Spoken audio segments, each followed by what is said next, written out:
찬양 감사합니다. 전 처음 들어본 노래인데 신곡인가요? 네, 감사합니다. 오늘은 그 히브리서 11장에 나오는 믿음의 조상 목록이 있는데 여섯 번째 설교하려고 합니다. 믿음의 조상 사라. 자, 본문 11절을 보면은 그 사라를 믿음의 사람으로 이렇게 평가를 합니다. 사라가 어떤 사람인가? 우리가 그 창세기를 중심으로 차분하게 찾아보면은 가장 중요한 때 하나님을 기쁘시게 한 사람이 사라입니다. 자, 이런 믿음의 사람이지만 사라한테도 약점이 참 많아요. 가장 대표적인 약점은 이제 남편과 자기와의 관계 속에서 이제 자녀를 출산 못하니까 하갈을 통해서 이제 낳으라고 하잖아요. 하갈이 임신을 하니까 얼마나 화를 내고 결국은 하갈을 쫓아내잖아요. 아주 표독한 여자입니다. 이런 사람을 믿음의 조상으로 반열에 올린다는 게 참 어렵죠, 사실은요. 하나님의 생각과 우리 생각이 다르고 하나님의 길과 우리 길이 달라요, 보면은. 그래서 오늘 히브리서 11장에서는 왜 하나님께서 사라를 믿음의 조상의 반열에 세웠을까? 결국 결론은 고난받는 유대인 기독교인들을 위로하는데 사라의 믿음이 꼭 필요했던 거죠. 그래서 마지막 결론 부분에 가서 좀 이야기를 하겠습니다. 창세기 11장 29절을 보면은 이 아브람과 사레가 이제 결혼을 합니다.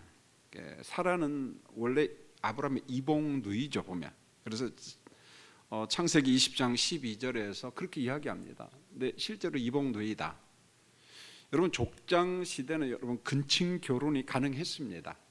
왜냐하면 인구 자체가 얼마 없고 배우자 선택이 쉽지 않았거든요, 보면. 그래서 근친 결혼이 가능했습니다. 그런데 성경에 보면은 레위기 18장 1절 8절 쭉 보면 근친 결혼이 공식적으로 금지가 됩니다, 보면.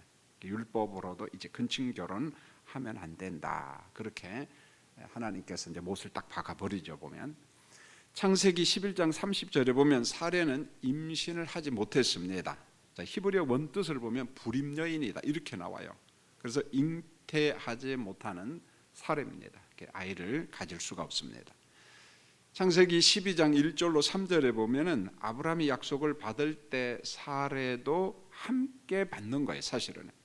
너로 큰 민족을 이루고, 자, 이때 아브라함이 하란을 떠날 때 75세고 사라는 65세입니다.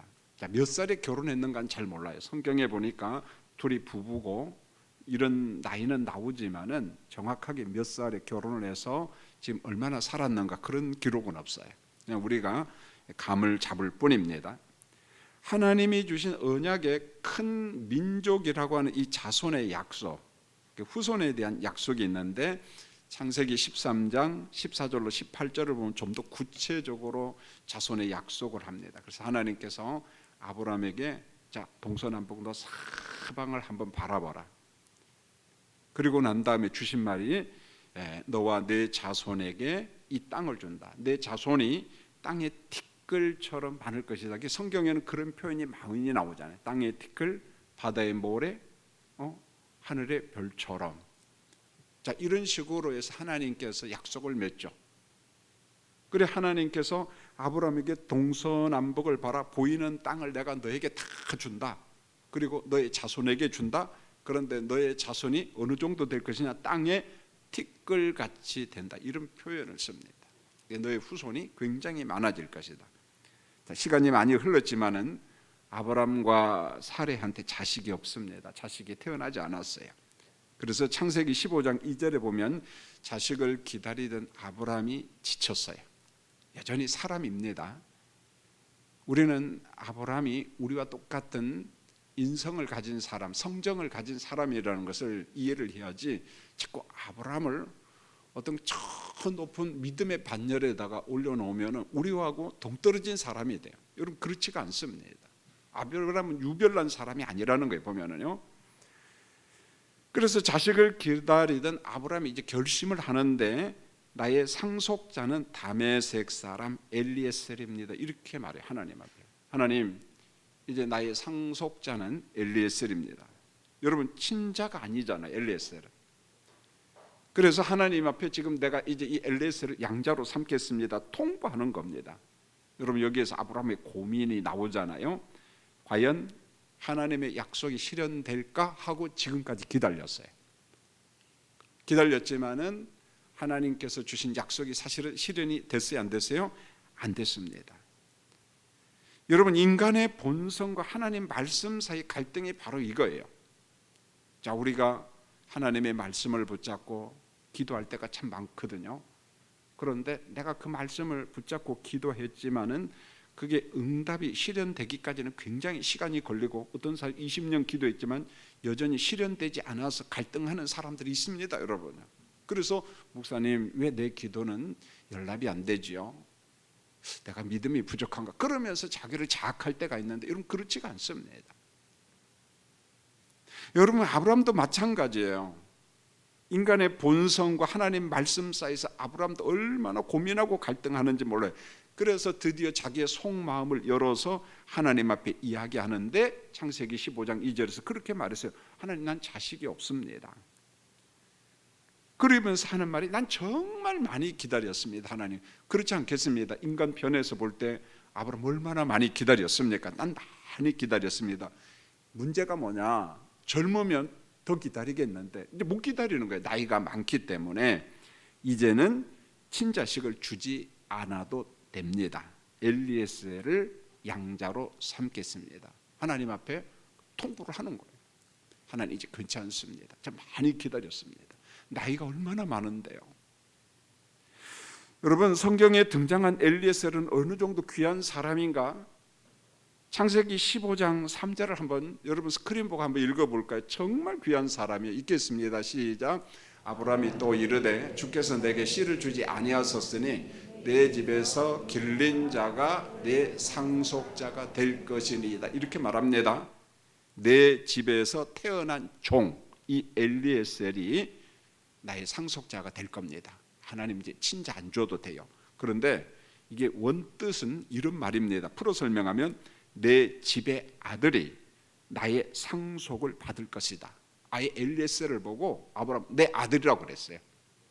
친아들 아니거든요 보면은. 여러분 엘리에셀은 친자식은 아니지만은 아브라함이 친자식처럼 여겼어요. 그러니까 기다렸다가 약속의 씨앗이 태어나지 않아요. 됐습니다 하나님. 난 나이 많습니다. 우리 집에서 내가 종으로 키운 그 엘리에셀 그 자식은 내 친자식입니다. 나 그로 양자 삼고 그에게 모든 것을 상속하겠습니다. 창세기 15장 4절에 아브라함의 이야기를 받은 하나님께서 곧바로 개입합니다. 이때 하나님은 사도행전에서 이야기한 영광의 하나님으로 받아들이면 돼요. 사도행전에서만 7장에서 갈대아 우리에 살고 있을 때 영광의 하나님께서 아브라함에게 찾아왔다 그런 표현이 나오는데 인간 아브라함이 거부할 수 없는 하나님의 존재, 하나님의 임재. 여러분 믿음 생활하면서 그저 평범하게 믿음 생활하죠. 그러나 우리가 말씀을 믿고 기도하다가 성령의 임재 속에서 하나님의 임재를 강력하게 경험할 때가 있어요. 여러분들의 경험을 저는 막 부정적으로 보지 않아요.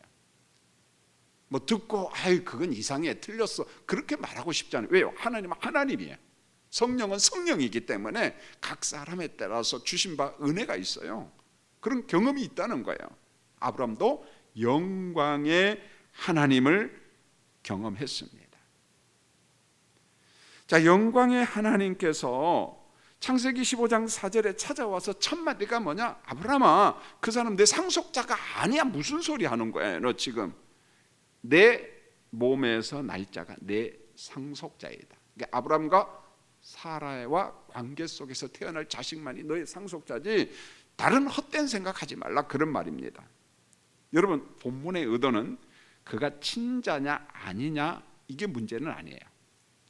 이걸 지나치게 강조하다면 하나님의 구원 교리가 헷갈려요.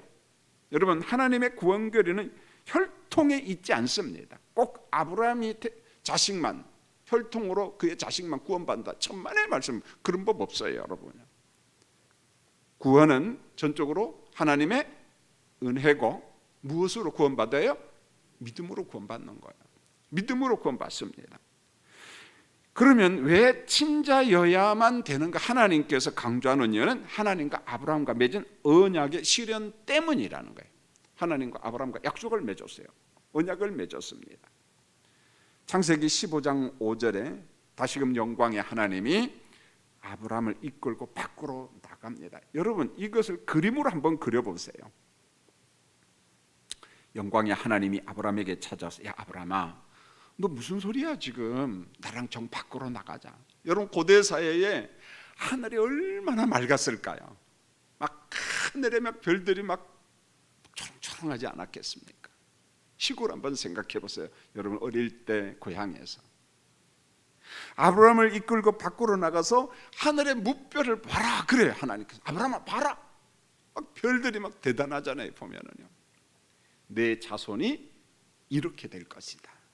이렇게 될 것이다. 전자에는 티끌처럼, 이번에는 하늘의 무별을 보면서 너의 자손이 이렇게 될 것이다.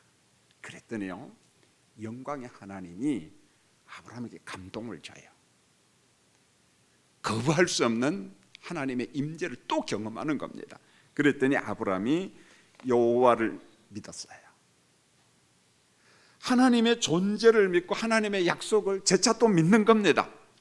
여러분, 믿으니, 하나님의 존재를 믿고 약속을 믿으니라고 하는 말은 그 약속을 붙잡는 마음의 행위예요. 믿음의 반응입니다. 하나님께서 말씀했어요. 무뼈를 봐라. 이렇게 될 것이다. 그러니까 그것을 믿었습니다. 마음으로 믿고 믿음으로 반응을 보이는 거예요. 하나님 믿습니다. 아멘. 아멘. 그렇게 반응을 보였어요.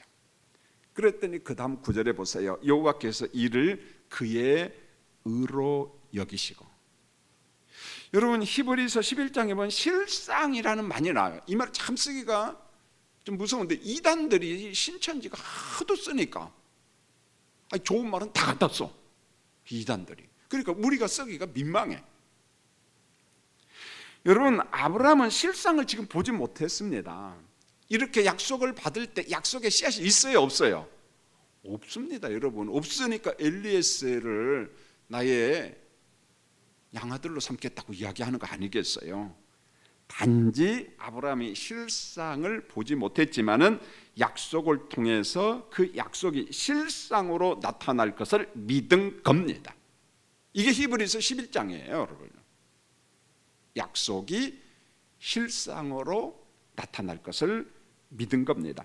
아브라함의 믿음을 보신 하나님께서 뭐라, 의로 여기셨다, 그렇게 이야기했어요. 의롭다고 여겨 주신 겁니다. 여러분, 구약에서 의는요 조금 어려운데, 이념적인 정의도 아니고 이념적인 공정도 아니에요. 자, 이념이라는 말은 한문을 보면 조금 이해가 돼요. 우리가 이제 젊은 목회자들은, 젊은 사람들은 칸트의 순수 이성 같은 철학을 공부를 합니다. 뭐 굉장히 어렵죠. 그러나 쉽게 생각하면 이런 겁니다. 최고의 선, 최고의 선. 자, 우리가 머릿속으로 우리가 생각할 때 이게 최고의 선이야. 철학자들은 그걸 복잡하게 이야기하고, 가르치는 사람은 복잡하게 가르치니까 나중에 헷갈려요, 보면은요. 쉽게 생각하면 돼요. 내가 볼 때 최고의 선이라고 하는 어떤 그런 정의, 어떤 의, 어떤 공정, 그게 성경에서 말하는 의가 아니에요. 성경에서 말하는 의는 관계성이에요. 이건 쉬워요. 관계라는 거예요. 관계. 너와 나의 관계의, 하나님과 아브라함과의 관계의 믿음.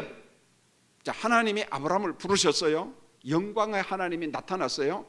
아브라함을 통해서 믿게 하셨어요. 믿음을 주십니다. 아, 하나님의 존재, 하나님이 말씀하신, 이제 다 믿어. 나 다 믿어.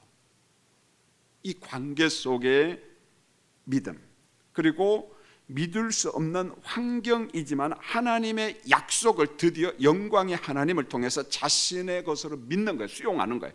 그리고 아멘, 고백을 해버렸습니다. 이런 아브라함의 고백을 들으신 하나님이 아브라함을 의롭다고 여겨주신 거예요. 넌 내 백성이야. 넌 하나님의 백성이야. 다르게 말하면 넌 구원받은 백성이야, 그런 말이야. 넌 인침받은 백성이야. 넌 천국 백성이야. 그렇게 여겨주신 겁니다. 성경의 이신칭의 교리가 창세기 15장에 아주 분명하게 나와요. 아브라함은 믿음으로 의롭다함을 받고요, 자그마치 13년 후에 할례를 받습니다. 여러분, 할례라는 의식적인 행위가 의가 되나요? 할례를 통해서 우리가 구원받나요? 의롭다고 여김을 받나요? 그게 아니잖아요. 믿음으로 아브라함이 의롭다고 여김을 받아요. 할례 받기 전에 이미 13년 전에 아브라함은 하나님으로부터 야, 너는 내 백성이야, 넌 인침받은 천국 백성이야, 넌 의로운 백성이야, 하나님이 그렇게 여겨주셨다는 거예요. 다시 정리합니다. 여러분, 물세례 받았죠? 여러분, 물세례 받을 때 구원이 확증되나요? 아니요. 이미 그 전에 여러분이 예수가 나의 구주라고 고백했을 때, 믿을 때 여러분 의롭다고 여김을 받은 거예요. 구원 받은 겁니다. 단지 세례라는 외적인 표시를 통해서 교인들에게 공포를 하는 겁니다. 이 사람은 우리 공동체 회원이야, 세례 교인이야. 그래서 세례 받고 난 다음에 투표권도 주고 지도자도 세우고 그런 거잖아요. 보면은요, 할례도 마찬가지입니다. 아브라함은 하나님과의 관계 속에서 친자가 태어날 것을 믿어 고백을 합니다. 그런데 이 믿음도 중간에 또 흔들려요. 자, 여러분, 아브라함은 유별난 사람이 아니고 우리와 똑같은 사람. 기다리고 기다렸는데 5년 10년을 기다려도 하나님의 응답이 없을 때 우리가 흔들리잖아요. 우리가 흔들리잖아요. 그럴 수 있다는 거예요. 왜 그렇게 믿음이 없어라고 정죄하면 안 된다는 거예요. 막 몸이 아파서 수술을 받고 막 약을 먹고 그럴 때 약 먹으면 되나, 수술 받으면 되나, 하나님 앞에 기도해야지, 믿음이 없구만, 그런 말 하면 돼요, 안 돼요? 우리 교회에서는 그런 거 하면은 저는 그 사람 사이비로 봐. 그래서 장례식 치를 때 슬퍼서 우는 사람 보고 믿음이 있다 없다 그런 말 하지 말자, 하지 말자. 그 말 할 사람은 가라, 가지 말라. 우리 약속했잖아요. 다 잊어버렸어요. 그 대신 조의금은 내라, 내지 말라. 교구 목사님한테 갖다 줘야 돼. 그것까지도 안 주면 안 돼, 여러분요. 무슨 말인 거냐면은 사람이기 때문에 환경에 따라 크게 어려우면 환난과 핍박, 죽음의 이기 가운데 부도 맞고 그러면은요 흔들려요. 그렇다고 해서 우리 믿음이 없는 게 아니에요. 감정이 슬프고 감정이 흔들리는 겁니다. 그럴 때마다 성령이 붙잡아 주셔요. 그리고 우리가 또 옆에서 잡아줘야 돼요. 흔들리는 성도들을 방치하면 안 된다는 거예요. 보면은, 자, 지금 경험하지 못한 약속이지만 실상으로 나타날 것을 믿어요, 아브라함은. 여러분, 창세기 15장 13절에 보면은 하나님께서 아브라함께 중요한 약속을 합니다. 이게 참 가슴 떨리는 약속인데, 내 자손이 이방의 객이 된다. 그들은 400년간 내 자손을 괴롭힌다. 와, 이런 건 안 들으면 얼마나 좋겠어요. 내 자손이 번창할 거야. 30배, 60배, 100배 될 거야. 아멘. 그럴 건데 이방의 객이 된다. 그들은 400년 동안 내 자손을 괴롭힌다. 아이고, 내 자손이 400년 동안 고통을 당한다니, 이게 상상만 해도 기가 막히잖아요. 창세기 15장 14절, 애굽을 하나님이 징벌한다. 내 자손이 큰 재물을 이끌고 나온다. 이건 좀 기분 좋잖아요. 재물을 가지고 막 나온다는 거예요. 창세기 15장 16절, 내 자손이 4대 만에 이 땅으로 돌아온다. 이때 중요한 걸 이야기합니다. 아모리 족속의 죄악이 가득 차면, 아모리 족속이, 다시 말하면 가나안 땅에 제가 창궐하면은 비로소 애굽에 있는 내 후손들이 돌아온다는 거예요. 왜 돌아와요? 가나안 땅의 죄악을 징벌하는 도구로서 언약 백성이, 이스라엘 백성이 가나안 땅을 심판하는 거예요. 그리고 죄를 쫓아내는 겁니다. 그러니까 가나안 원주민하고 결혼하면 안 된다, 우상 숭배하면 안 된다, 그런 거잖아요. 가나안 땅을 하나님의 나라 도성으로 만들고 그것을 발판으로 기초로 해서 동서남북 사방에 복음을 전하려고 하는데 우상 숭배하고 바알 숭배하고 이상한 짓 하니까 하나님이 너무너무 싫어하는 거예요. 그러지 말라고 이야기했는데, 창세기 15장 18절에 내 자손이 받을 땅은 애굽 강부터 유브라데 강까지 굉장히 넓습니다. 이걸 실현은 사실 안 돼요. 그러나 다윗 때 좀 실현이 됩니다. 다윗 때. 그래서 유대인들은 다윗을 그렇게 좋아하는 거예요. 다윗. 아브라함과 사레는 친자의 출생을 오래오래 기다렸습니다. 이번에는 이제 사레의 본성이 확 튀어나와요. 여러분, 사람에게 본성이 있어요, 없어요? 얌전한데 본성이 확 튀어나와요. 깜짝 놀라잖아요. 그렇죠? 네, 깜짝 놀라요. 제가 못된 본성 하나 이야기하겠습니다. 우리 노예 임원들 수련회를 갔는데 어느 목사님이 그래요. 홍천에 오면 막국수 집이 유명한 데 있고 수육도 좋으니까 거기 가서 먹으라. 이제 양양에서 돌아오는데 아이고 왜 그렇게 먼지 다 심퉁해요. 저도 이야기를 해놓고 어느 목사님이 성실계 김영복 목사님 소개해줘서 엄청 멀어요. 찾아서 그냥 꼴짜기에 식당이 하나 있어서 딱 들어갔는데 주인 아주머니인지 종업원 아주머니인지는 모르겠어요. 거리두기 때문에 말을 못하게 하는 거예요. 그냥 4명씩만 앉아라 그러면서 주문도 우리가 알아서 줄 테니까 기다리라. 이거 듣자 하니까 신경질이 팍 나고, 같이 간 장로님들은 목사님보다는 조금 덜 경건하니까 막 얼굴이 막 이렇다. 제가 그걸 딱 보니까 이건 아닌 것 같아. 그걸 불러서 아니, 당신 아주머니 이건 아닌 것 같으니 아무리 그래도 우리도 잘 안다고. 그러나 주문을 해야 되지 않겠습니까? 그러니까 쉬 그러는 거야. 그러면서 알아서 가서 받을 테니까 쉬 하니까 기분이 너무 나빠가지고 그냥 소리를 확 치면서, 그것도 누가요? 제가 노회장이니까 일어서 일동. 그 18명이 갑시다. 그랬더니 부노회장, 장로님, 부인, 권사님, 나는 저런 목사님이 좋대. 그 호통치면서 이거 열불이 나는데요. 여러분, 이게 본성이에요. 김 목사의 본성. 다들 그래요. 와서 자기도 막 뛰쳐나가고 싶은데 그래도 먼저 이야기 못했는데 목사님이 해서 참 좋다고 고맙다고. 그래 옆집에 가니까 얼마나 대접을 또 잘해주는지, 왜 막 얼마나 서비스를 잘해주는지. 아마 그 사람 직원 같아요. 그 사람 때문에 오신 손님 다 쫓아버릴 것 같아요. 다음에 가면 한번 볼 거예요. 그 문을 닫았나 안 닫았나. 여러분, 이처럼 우리에게는 본성이라는 게 있어요. 네. 늘 우리가 뭐 거룩하고 유별나고 그러지 않습니다. 본성이 있어요. 여러분, 히브리서 11장에 나오는 믿음의 조상들의 본성은 보면요, 저보다 더 고약하지 제가 훨씬 나은 것 같아. 여러분, 그만하다고 생각하지 마시고 여러분이 훨씬 더 경건해, 훌륭해. 할렐루야. 뭐 아멘 안 해도 뭐 상관없어요, 여러분요. 창세기 16장 1절에 사레는 임신을 못했습니다. 창세기 16장 2절입니다. 사레가 남편 아브라함에게 이르되 하나님이 나의 출산을 허락하지 않았어, 이렇게 말합니다. 이때 사레가 예쁘게 말했을까요? 신경질적으로 이야기했을까요? 봤어요? 천당에 가서 또 혼납니다, 여러분요. 근데 저도 맞아요. 신경질적으로 이야기했을 거예요. 하나님 탓도 하고 여보 막 그랬을 것 같아. 여보 그런 거 어디 있어요?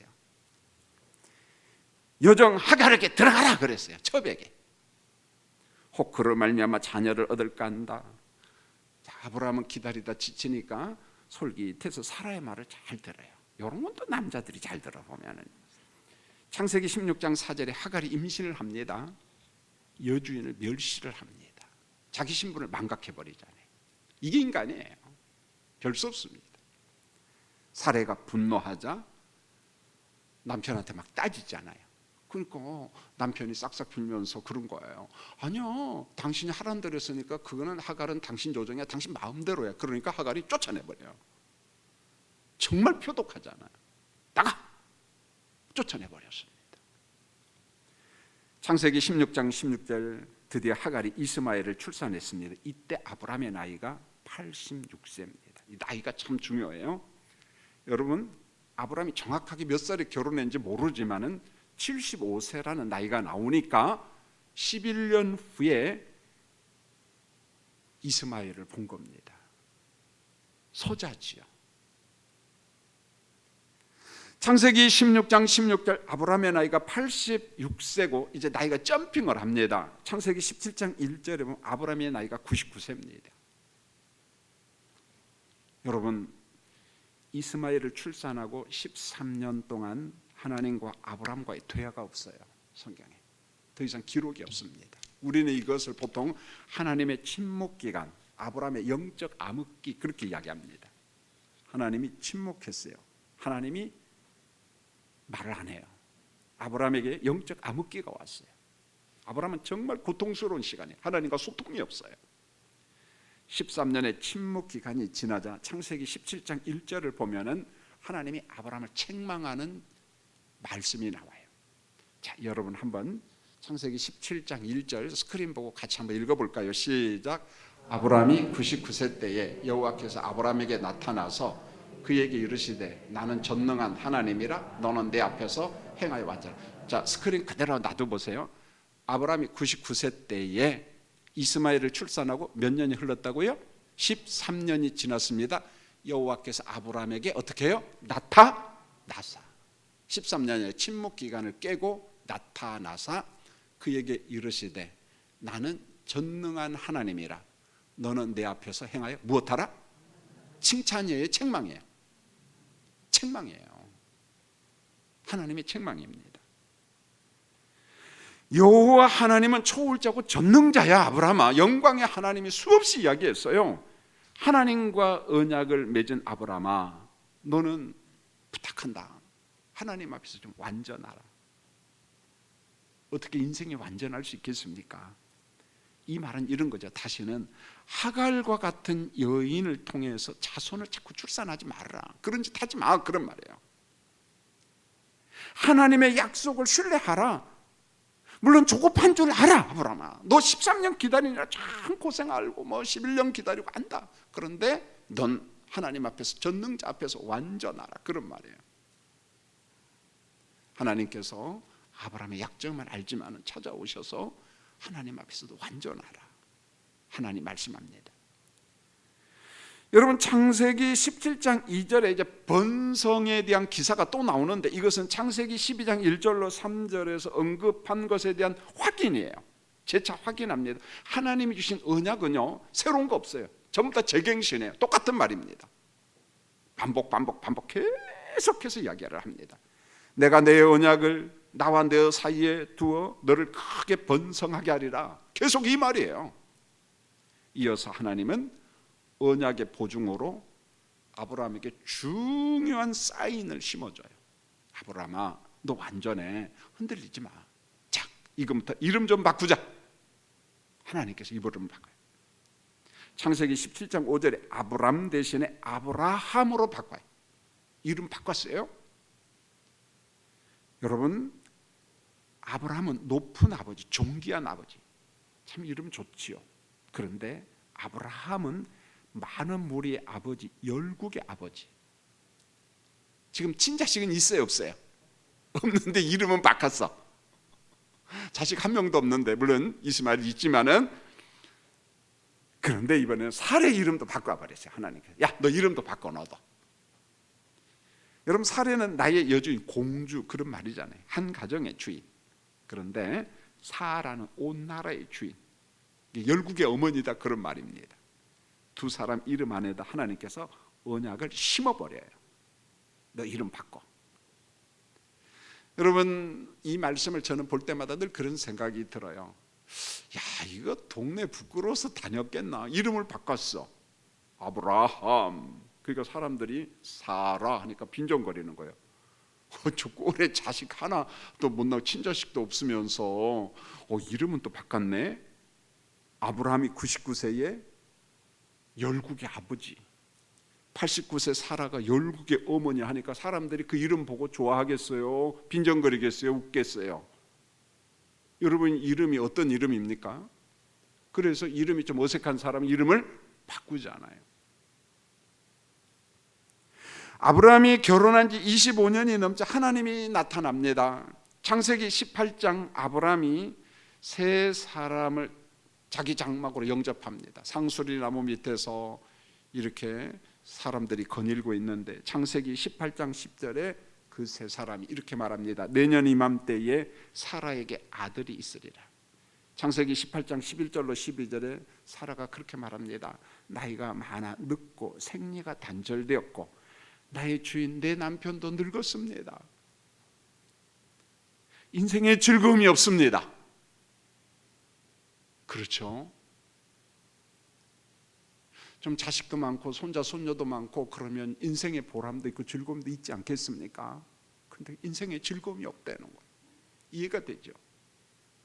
창세기 18장 13절로 14절에 사라가 그래, 나는 아들을 낳을 수 없습니다. 이랬더니 하나님이 말씀합니다. 주의 사자가 하나님이 능하지 못할 일이 있겠느냐. 사라와 하나님께서 충돌이 일은 난 아들 못 낳아요. 난 자식 못 낳아요. 하나님의 사자가 하나님이 능하지 못할 일이 있겠느냐.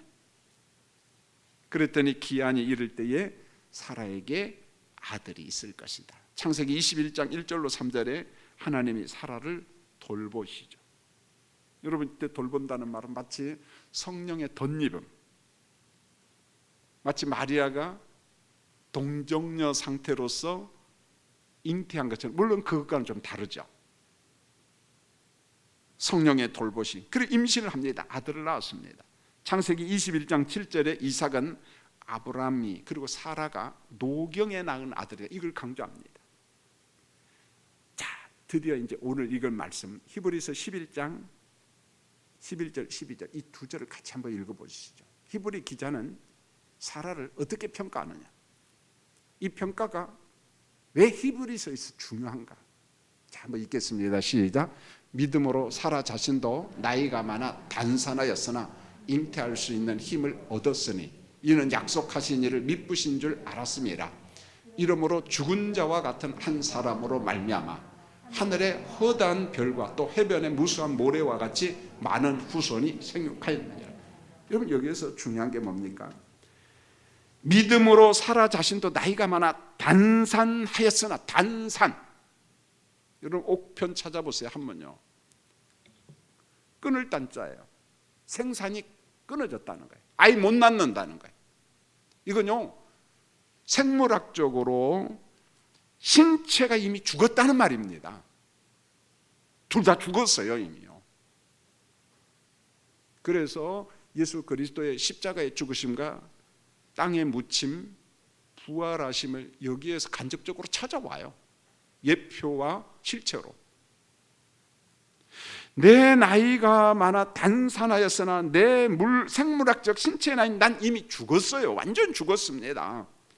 그러나 사라는 전능자 하나님을 믿었어요. 미쁘신 하나님을 신뢰했다는 거예요.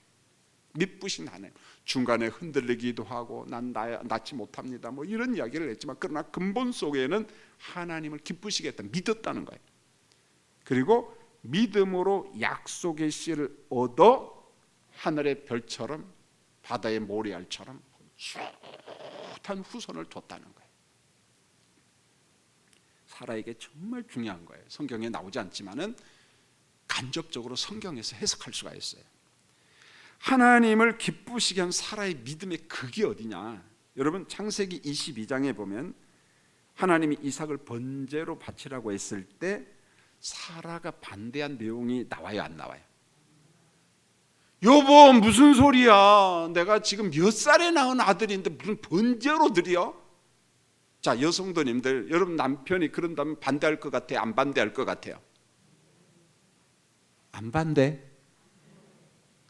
다 반대할 겁니다. 이혼해 그럴 거예요. 그렇죠? 박순신 권사님, 정령이 바친다고 하면 이혼해 그럴 거예요. 그러죠? 그래요. 그게 정상입니다. 그런데요, 이번 일은 아브라함의 믿음만이 아니에요. 아브라함도 믿었지만은 사라 역시 독자 이삭을 번제로 바치라는 하나님의 말씀에 기꺼이 순종합니다. 이걸 빼면 안 돼요.